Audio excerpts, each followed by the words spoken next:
అదే RTV app వార్తల్ని క్షణాల్లో చదివే అవకాశం ఉంటుంది. ఒక న్యూస్ పేపర్, ఒక టెలివిజన్ ఛానల్ మీ చేతుల్లో ఎప్పుడూ ఉంటాయి. కానీ మీ మీద చాలా ఆరోపణలు ఉన్నాయి. మా పార్టీకి చాలా కంప్లైంట్స్ వచ్చాయి. మా మీద మీ భూ కబ్జాలు చేస్తారు, తర్వాత ఇతర దౌర్జన్యాలు చేస్తారు. మీకు ఇక్కడున్న వైసీపీ వెల్లంపల్లి లాంటి నాయకులతో మంచి డీలింగ్స్ ఉన్నాయి. భూ కబ్జాలన్నీ మీరే దగ్గరుండి నడిపిస్తారు ఇద్దరు కలిసి అని మీ పార్టీ నాయకులే కదా మాట్లాడుతున్నారు. ఇప్పుడు పార్టీ కదా, గత పార్టీ నాయకులు. ఏంటి సొల్లు ముండా కొడుకులు సొల్లెదవలు ఇలాంటి మాటలే మాట్లాడతారు. భూపద్య చేసిన వాళ్ళు ఎఫ్ఐఆర్లో ఉన్న పార్టీలో పవన్ కళ్యాణ్ గారు పక్కనే కదా ఉన్నారు. ఆస్తులు కొట్టేసిన వాళ్ళు విశాఖపట్నంలో కూర్చొని మాట్లాడుతున్నారు కదా. ఏ హాస్పిటల్ భూమో ఏ హాస్టల్ భూమో చెప్పమంటారు అలాయన్నీ? చెప్పచ్చు కదా, ఒక లిస్ట్ ఒకటి రెండు చెప్పచ్చుగా. ఆ కేసులని ఎవరి మీద ఉన్నాయి వాళ్ళకి తెలియదా? నా మీద ఏమైనా ఉంటే చూపించమని చెప్పండి. ఏమనంటే చూపించమని చెప్పండి. నేను ప్రతిదీ కూడా వాస్తవాలు మాట్లాడుతున్నా. నేను ఆస్తులు అమ్ముకుంటే, కబ్జాలు చేస్తే ఆస్తులు అమ్ముకుంటాడు ఎవడన్నా? అన్ని లిస్టు పెడతానని చెప్పాను కదా, మీకు కూడా పంపిస్తానని చెప్తున్నాను కదా. బాగోదని కొన్ని పేపర్లు బయటికి పెడతలేదు, ఇచ్చేయమంటే ఇచ్చేస్తాను. ఇచ్చేస్తాను మీకు అన్ని నెంబర్లు పంపిస్తా. 2019 నుంచి 2023 వరకు అమ్మినయే పంపిస్తాను. నేను అమ్ముకున్నా కదా, ఈ రోజున నేను అమ్ముకున్నా కదా. నాకు అంత అవసరం ఏముంది? నిజాయితీగా నిలబడ్డం. నిజంగా వీళ్ళు చెప్పిన మాటలు కనుక నిజమైతే సుజనా చౌదరి గారి దగ్గర ఏదో ఒకటి డబ్బులు మాట్లాడుకోవాలి కదా. మరి ఆ డీలు ఎందుకు సెట్ కాలేదు? కాదు, నేను ఒకటే మాట్లాడు, ఈ సీటే కావాలి నాకు. నేను వచ్చింది రాజకీయాల్లోకి ప్రజా సేవ చేయాలనుకొని వచ్చాం. నేను ఉద్యమ సంఘంలో ఉండిపోయేవాడిని కదా. నాకు అక్కడ పదవులే ఉండేగా, పదవులు ఉంటాయి లేవని కాదు కదా. మీరు కదా ఆశ పెట్టింది, మీరు కదా హామీ ఇచ్చింది, మీరు కదా నన్ను పోటీ చేయమని చెప్పింది, మీరు కదా నన్ను గెలిపిస్తానని చెప్పింది. నేను అనలేదు ఏ రోజు, ఆయనే కదా మాట్లాడారు బహిరంగంగా. ఎందుకు మాట మీద నిలబడరని అడిగా నేను ఎక్కడ చెప్పలేదు కదా. ఆయనే కదా 10 సార్లు చెప్పాడు, పోతిన మహేష్కి సీట్ ఇస్తా, ఇది నా సీటు ఆయన సీటు కాదు, గెలిపిస్తా, ప్రభుత్వం వస్తే బొగ్గకారులో ఎక్కిస్తా. ఈ మాటలు చెప్పింది నేనా? బహిరంగంగా ఆయనే కదా చెప్పారు. చెప్పిన మాట ఆ మాట మీద నిలబడాలి కదా. నిన్న ఇదే క్వశ్చన్ మహేష్ గారు సుజనా చౌదరి గారితో నేను మాట్లాడడం జరిగింది. ఇదే ఇంటర్వ్యూ జరుగుతున్నప్పుడు ఆర్టీవీకి ఇచ్చిన ఎక్స్క్లూజివ్ ఇంటర్వ్యూలో ఆయన ఒక మాట ఓపెన్గా చెప్పారు. ఉస్మాన్ గారు, పోతిన మహేష్ అనే వ్యక్తిని నేను కలవలేదు, మాట్లాడలేదు. ఒకసారి నేను కలవాలని ఒక ప్రయత్నం చేశాను, ఆయన రాలేదు. సరే, పార్టీ ఎందుకు వీడిపోయాడు అనేది నేను చెప్పలేను, కానీ వాళ్ళ ఇంటర్గా సమస్య. కానీ నేను అతనికి ఆల్ ద బెస్ట్ చెప్తున్నాను అని చెప్పారు. అంటే దీన్ని అర్థం ఏంటి? ఆయన క్లియర్గా చెప్పేశారు, మీకు క్లీన్ చిట్ ఇచ్చేశారు. ఇంతకన్నా ఏం సాక్ష్యం కావాలి? ఇంకా నేను నిజాయితీ కలిగిన వ్యక్తిని. నేను ఆస్తులు అమ్ముకున్నా, రాజకీయాల్లో ఒక గుర్తింపు కోరుకోవడం తప్ప. నాకు సీట్ ఇస్తే మీ పొత్తు పోతుందా? బీసీలే త్యాగం చేయాలా? కమ్మ సామాజిక వర్గం వారు త్యాగం చెయ్యరా? కొత్త తరం రాజకీయాలకు వచ్చిన మమ్మల్ని నలిపేయాలనుకోవడాన్ని ప్రశ్నిస్తే తప్ప. మేము నుంచుంటే రాష్ట్రం మొత్తం పొత్తు ఏమైనా పోతుందా? చెప్పమండి, రాష్ట్రంలో పొత్తు పోతుందా? తెలుగుదేశం పార్టీలో అక్కడ విధేయతకు పట్టం కట్టి కొలికలపూడి శ్రీనివాస్ కానీ, తంగిరాల సోమయ్య గారికి కానీ, కాగితకు కృష్ణప్రసాద్కి కానీ, వర్లకుమార్ రాజాకి కానీ, కొల్లు రంజర్కి టికెట్ ఇచ్చినప్పుడు మీరు ఎందుకు ఇవ్వలేకపోతున్నారు? మీరు ఎందుకు ఇవ్వలేకపోతే? మేము చేసిన తప్పు ఏంటి? మీ పట్ల నిబద్ధతగా ఉండడమా, నిజాయితీగా పనిచేయడమా, మీ గురించి అందరితో గొడవలు పెట్టుకోవడమా, అందరిని ఎదిరించడమా? అంటే ఈ విషయంలో మీకు మీ వెనకాల ఏదైనా కుట్ర జరిగిందా? కేవలం పవన్ కళ్యాణ్ ఒకడే తప్పు చేశాడా? వెనకాల ఏదైనా ఒక ల్యాబీ కుట్ర నడిపిందా? అసలు నేను ఏ రోజు ఎవరు ఎన్ని చేసినా సరే, నన్ను ఎన్ని ఇబ్బందులు పెట్టినా సరే, నేను ప్రహ్లాదుడు లాంటి నన్ను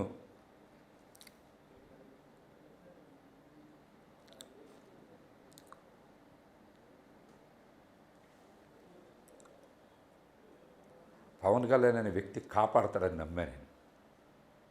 నమ్మా. ఎవ్వరున్నా లేకపోయినా సరే పవన్ కళ్యాణ్ నిలబడతాడు. నిలబడాలి. అదే నా కోపం, అదే నా బాధ. నిలబడతాడు అనుకున్నా కదా, నిలబడాలి. నన్ను ఏడిపించారు అందరు పార్టీలు, ఇబ్బంది పెట్టారు. నిలబడతాడు అనుకున్నా కదా, ఎందుకు వదిలేసి? నేను నిలబడ్డా కదా, అందుకే నేను నిలబడ్డా కదా, ఎందుకు వదిలేశాడు? నన్ను వదిలేశాడు, కావాలని వదిలేశాడు. అరే డబ్బులే కావాలనుకుంటే నీకు డబ్బుల మీద అంత పిచ్చుంటే మాలాంటి వాళ్ళని ఎందుకు ఏడిపించాలి? నీకు అంత అవసరం అనిపించే డబ్బు మీద పిచ్చుంటే మమ్మల్ని కూడా అడిగితే మా దగ్గర ఉంటే ఇచ్చేవాళ్ళు, లేకపోతే నమస్కారం పెట్టేవాళ్ళు. నువ్వు నిలబడతావు కదా నమ్మే నేను. పార్టీలో ఎంతమంది ఏడిపించినా నువ్వు నిలబడతావు అనుకున్నా కదా. తెలీదా నీకు నన్ను ఎంతమంది ఏడిపించారు? మీకే చెప్పే కదా నేను. చెప్పారు ఆ విషయం? చెప్పే కదా ఆయనకి డైరెక్ట్గా ఎవరెవరు ఏడిపిస్తున్నారు చెప్పే కదా ఆయనకి పేర్లు. ఆయనకి తెలీదా? నేను చెప్పే కదా. తెలీదు ఆయనకి పేర్లన్నీ చెప్పమనండి. నేను లిఖితపూర్వకం కూడా కంప్లైంట్స్ ఇచ్చా కదా ఎవరెవరు చేస్తున్నారు అనేది, ఆధారాలతో సహా బయట పెట్టా కదా. మీరు ఎందుకు చర్యలు తీసుకోవాలా? నువ్వు నిలబడలేదు కదా మా తరపున. అయినా నేను నమ్మా నువ్వు నిలబడలా. తప్పు నీది. నేను ఇలాగే మాట్లాడతా. నువ్వు ఎందుకు నిలబడలా? డబ్బులు ఇస్తే మీ అమ్మని తిట్టినోళ్ళు కూడా ఓకేనా నీకు? ఓకేనా? ఆయనే చెప్పాలి సమాధానం. కానీ ఇప్పుడు దాకా మీరు ఎన్నిసార్లు పవన్ కళ్యాణ్ని కలిసి ఉంటారు? అంటే మామూలుగా స్ట్రైట్గా పవన్ కళ్యాణ్ని కలవడం మాట్లాడడం కావచ్చు, చాలా ప్రాంతాల్లో దాదాపుగా ఒక 100 సార్లు కలిసి ఉంటారా? చాలాసార్లు కలిసిన. నేను చాలా తక్కువ మాట్లాడే ఉన్నా ఆయనతో. అంటే నేను చాలా తక్కువ ఎందుకు మాట్లాడే ఉన్నానంటే, నేను ఎప్పుడు పార్టీకి పని చేయాలి, పని ద్వారానే గుర్తింపు రావాలి, పనే మనకి కొలమానమని నమ్మే నేను. నా గురించి నేను ఏ రోజు వెళ్ళి చెప్పుకోవాల్సిన అవసరం ఏముందని భావించాను నేను ఎప్పుడైనా సరే. నా పనే నాకు గుర్తింపు తేవాలని కోరుకున్నా.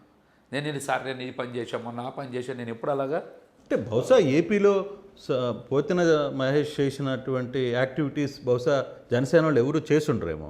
ఎందుకంటే ప్రతి ఇష్యూలో మహేష్ ఆడే నిలబడ్డాడు, చేశాడు చాలా కార్యక్రమాలు.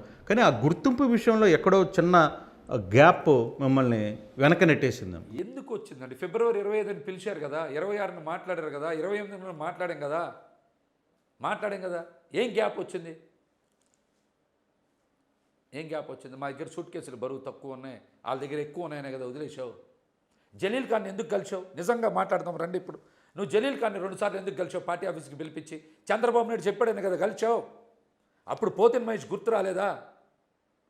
చంద్రబాబు నాయుడు చెప్పాడని కదా, ఆయన సిబిఎన్ గారు పంపించాను కదా. జలీల్ ఖాన్ 2 సార్లు కలిసావు. నాదెండ్ల మనోహర్ ఒక్కళ్ళగడ భాస్కరరావు ఇంటికి రాలేదా? నీకు తెలియదా ఈ విషయం? మధ్యలో ఇంకో వ్యక్తిని కూడా కలిశారు కదా, వంటంలో ఒక వైశ్య సామాజిక వర్గానికి చెందిన 100 కోట్ల డబ్బులు ఉన్నటువంటి వ్యక్తిని కలిశారు కదా మీరు.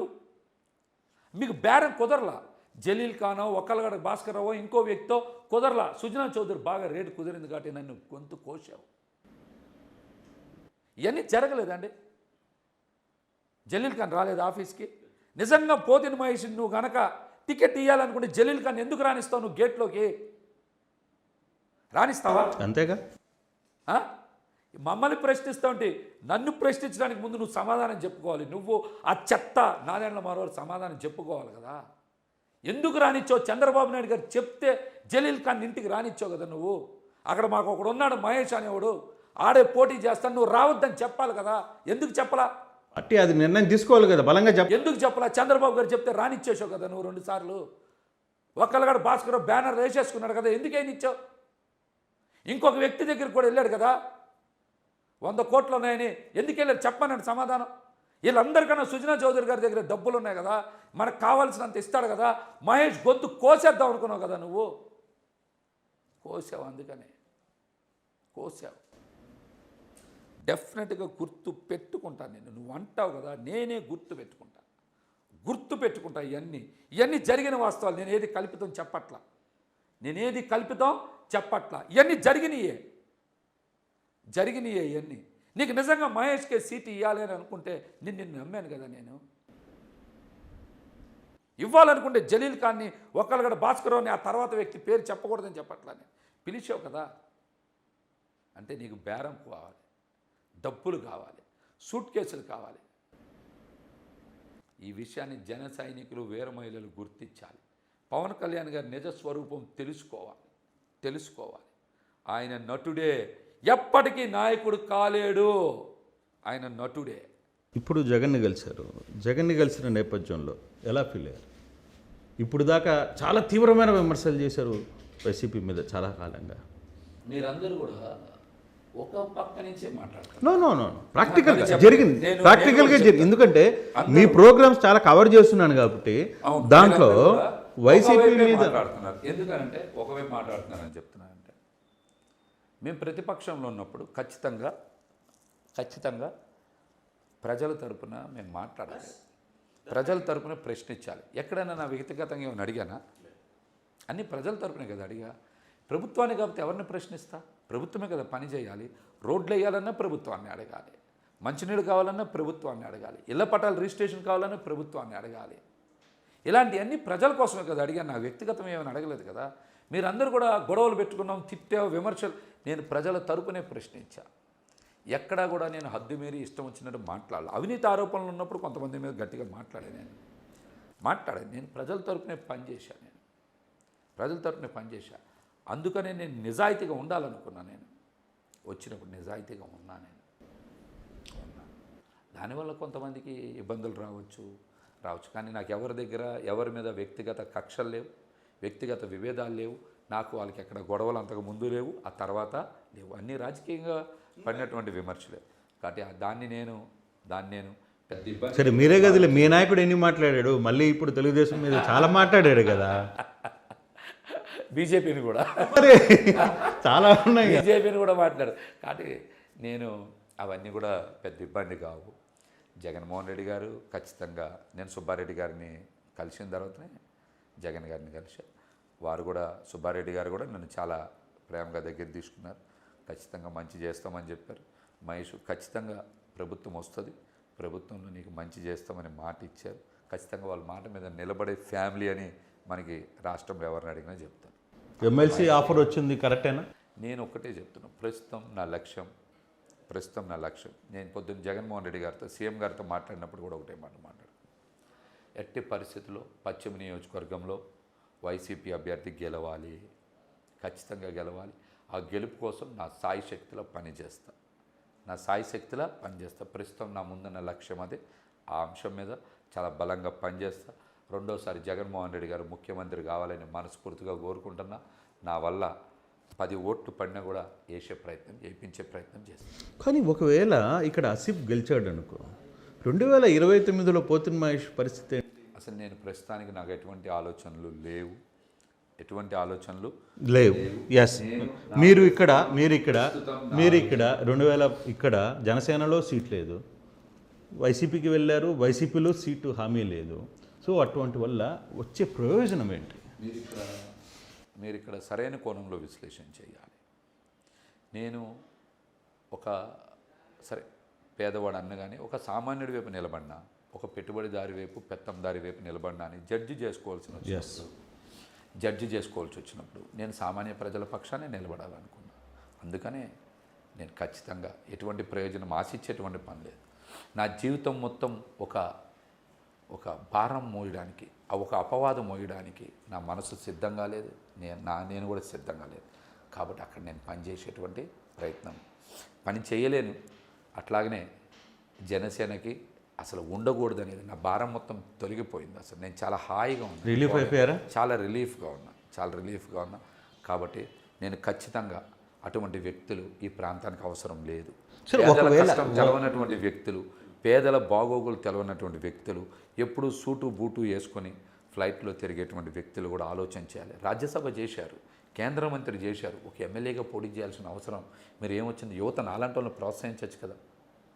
ఆయన కూడా ఆల్ ద బెస్ట్ చెప్పాను అంటున్నారు కదా. ఆల్ ద బెస్ట్ చెప్పడం అంటే అది కాదు.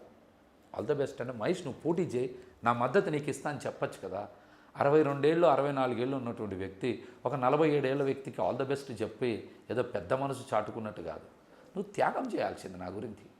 ఒక బీసీ గురించి త్యాగం చేసి చరిత్రలో నిలబడేవాడు. నువ్వు ఆ త్యాగం చేయలేదు కదా. త్యాగం చేయకుండా ఆల్ ద బెస్ట్ చెప్తావేంటి? బాగా తెలివితేటలు ఎక్కువయ్యి పాలిష్డ్ లాంగ్వేజ్ వస్తే అటువంటి మాటలు వస్తాయి. త్యాగం మీరు చేసేటువంటి వయసుని మీరు చేయాలి. మేము ఎందుకు చేయాలి?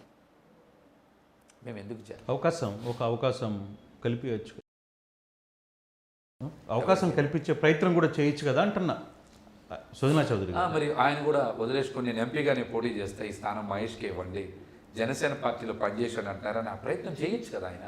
సో ఫైనల్గా జనసేన పార్టీ నుంచి వదిలిన తర్వాత మెంటల్గా రిలీఫ్ అయిన మహేష్ వైసీపీలోకి ఏం చేయబోతున్నాడు?